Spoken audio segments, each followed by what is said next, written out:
take a bite of a fresh strawberry. Clean, healthy, perfect. But you are completely wrong.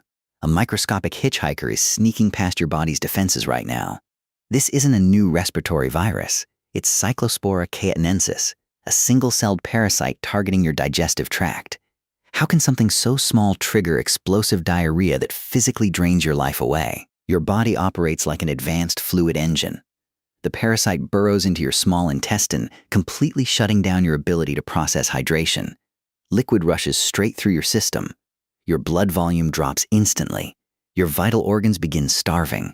Can a simple salad choice actually cause your entire vascular network to collapse permanently? If left untreated for weeks, extreme fluid loss can turn fatal. Modern antibiotics easily cure the infection, but tracking the source is an industrial nightmare. Rinsing your food under the tap cannot save you.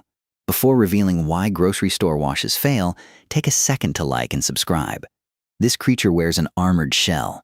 Industrial chlorine washes cannot penetrate it. It clings to the microscopic sticky folds of cilantro leaves and fresh raspberries like heavy-duty engineering glue.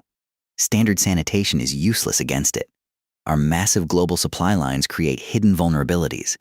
A single sanitation failure thousands of miles away reaches your local supermarket shelf tomorrow morning. You blindly trust the modern food system. But how much microscopic contamination are you swallowing with your meals every single day? Take another close look at that strawberry.